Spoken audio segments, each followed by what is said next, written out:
보이지 않는 하나님. 하나님은 보이지 않는다. 꿈으로, 계시로, 말씀으로, 약속으로, 불기둥, 구름기둥으로 하나님을 보았다.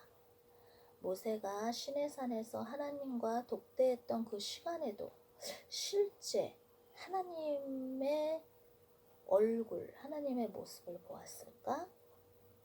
천국에 가면 하나님을 볼 수 있을지 모르나 이 땅에서 하나님은 하나님의 모습을 보여주시지 않는다. 충분히 드러내 보여주실 수도 있는데 하나님은 굳이 자신의 겉모습을 드러내 보이시지 않는다. 환상 가운데서 하나님을 볼 수는 있어도 실제 모습으로 하나님을 드러내 보여주시지는 않는다. 하나님은 우리를 말씀으로 인도하시기 때문에 말씀의 조명을 잘 따라가면 되는 것이다. 말씀을 놓치지 않기 위해서는 다른 모든 것을 두 번째로 하고 첫 번째를 말씀을 따라서 사는 것이다. 만약에 마음에서 하나님께서 상대방의 유익을 위해 살라라고 아침에 말씀을 주셨다면 그 말씀을 마음에 깊이 새기고 마음의 다짐, 선포하고 하루를 열면 된다. 내 주변에 있는 사람들에게 관심을 가지고 그들이 원하는 것, 그들이 필요로 하는 것이 무엇인지 생각하다 보면 그들의 원함과 필요를 발견하게 되고 그것을 해주는 것이다. 한번 했다고 그만하는 것이 아니라 계속 주변 사람들의 필요를 살피는 것을 지속해야 한다. 그리고 그 필요를 알고 행동하면 된다. 이것이 하나님의 말씀에 순종하는 것인데 이렇게 다른 어떤 것을 후순위로 두고 하나님의 말씀인 상대방의 유익을 위해 살라 하는 말씀에 순종하다 보면 하나님은 때에 따라서 상황에 따라서 삶에서 필요한 지혜의 말씀을 계속 공급하신다. 그 지혜의 말씀을 내가 깨닫고 받아들이고 행동하면 되는 것이다. 이렇게 하나님이 주시는 말씀에 순종할수록 하나님은 더 많은 지혜의 말씀들을 부어주시고 하나님의 말씀이 끊임이 없이 공급되게 된다. 이러한 삶을 그 배에서 생수의 강물이 흘러난다고 하는 것이다. 네, 사람들은 그 배에서 생수의 강물이 흘러 넘치기를 너무나 원합니다. 그런데 그것을 진짜 흘러 넘치기를 원하신다면 방법이 하나 있어요. 그것은 하나님께서 주시는 내 마음의 감동으로 주시는 말씀을 제 1순위로 하는 거예요. 삶에서. 제 1순위로 하고 그것을 순종해 가면 되는 거예요. 그러면 하나님께서 계속 그것과 관련된 또 말씀을 계속 주세요. 그것이 지혜입니다. 지혜. 삶의 지혜. 계속 지혜가 늘어나요. 계시와 지혜의 영이라고 할 때요. 계시던 지혜던 다 말씀이에요. 다 말씀이에요. 말씀을 나눈 거예요. 계시라는 말씀으로 지혜라는 말씀으로.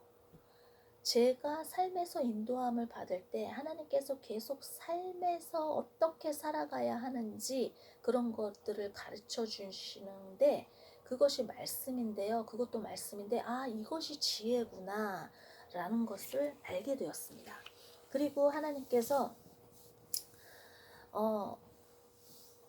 독대해서 하나님과 1대1로 그렇게 진짜 하나님께 딱 붙들려서 하나님이 성경을 가르쳐 주실 때 그때 정말 몰랐던 그 성경들, 가려졌던 그 비밀 같은 그 성경들이 풀어지면서 가르쳐 주실 때 그것을 저는 계시라고 생각을 해요. 이것이 계시구나.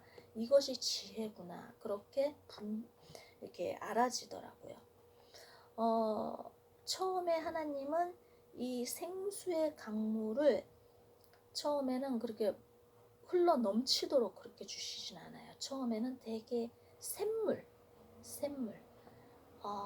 샘물이 이렇게 조금씩 졸졸졸졸 흐르듯이 그렇게 지혜의 말씀을 조금씩 주십니다.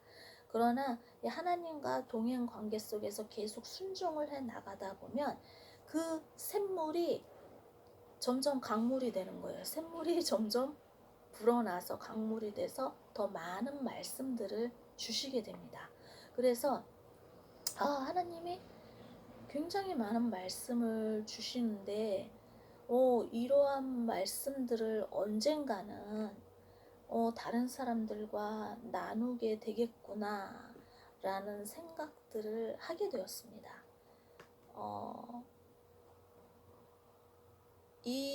이것은 어떤 특별한 사람들에게 주는 게 아니라요.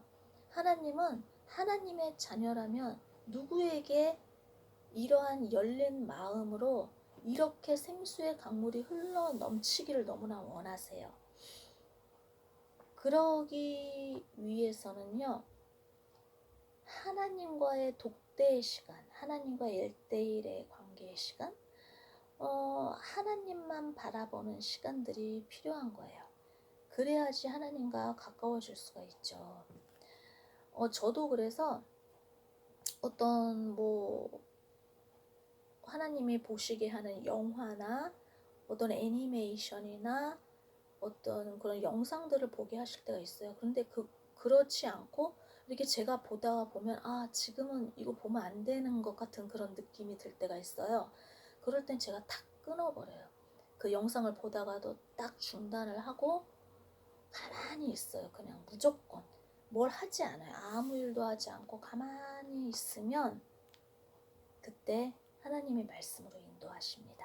어떻게든. 그래서 우리는 좀 이렇게 세상적으로 바쁘면 안 돼요. 어떤 사역적으로 바쁘면 안 돼요. 하나님을 놓치는 것입니다. 가만히 있는 시간들이 필요해요. 가만히 있을 때 하나님이 일하십니다. 그래서 정말 하나님과 1대1의 관계 속에서 하나님을 누리고 하나님의 말씀에 늘 젖어서 사는 자, 그 자들은요, 다른 어떤 게 부러울 게 없어요. 그냥 말씀의 공급만으로 너무나 행복해요. 나에게 지혜의 말씀을 주시는 하나님으로 만족할 수가 있어요. 어떤 세상의 지혜, 어떤 세상에서 요구하는 어떤 돈, 지혜, 세상의 지혜, 어떤 지휘, 명예, 이런 것들 하나도 부럽지가 않아요.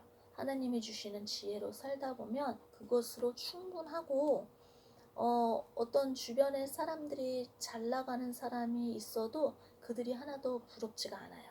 그냥 나는 아무것도 없는데, 나는 가진 것이 아무것도 없고, 나는 어떤 직업적으로든 뭐든 아무것도 해놓은 것도 없고 뭐가 아무것도 없어도 그냥 그 하나님의 말씀의 공급만으로도 나는 충분하다. 나는 평안하다. 나는 이것만으로도 내가 참 충분히 가치가 있다. 라는 것을 발견하게 됩니다. 그래서 어떤 자꾸만 보여지는 어떤 것, 하나님을 자꾸 뭘 하려고 하고 느끼려고 하고 보여지는 어떤 것을 자꾸 추구하려고 하는 것은 사탄의 속임일 가능성이 되게 높아요. 사탄은 자꾸 보여주려고 하거든요. 그러니까 그런 거에 속지 마시고 마음의 감동, 그것을 따라가시길 바랍니다. 그리고 만약에 우리가 어떤 욕심이 있고 그런 것들이 마음의 우상들이 있으면요, 그것이 사탄이거든요. 우상들이 사탄이거든요. 그 사탄이 우리의 우상들을 우리가 어떤 우상을 가지고 있는지 알기 때문에 그걸로 유혹하거든요. 그래서 그것이 하나님의 음성처럼 들릴 수가 있어요.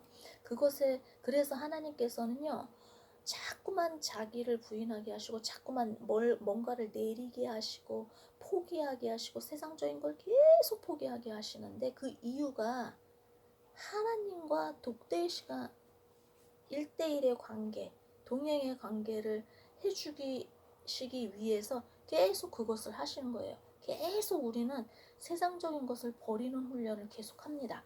그것이 마음의 할례예요. 그리고 그것을 거룩이라고 합니다. 계속 세상적인 거를 버리는 것, 그것이 거룩이에요. 그리고 하느님의 말씀으로 살아가는 것, 이것이 거룩입니다.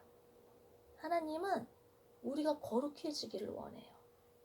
우리의 삶이 삶의 예배를 드리는 것이 곧 거룩의 길을 걷는 것입니다. 그것이 또 거룩한 산 제물의 예배를 드리는 것입니다. 오늘은 여기까지 하겠습니다.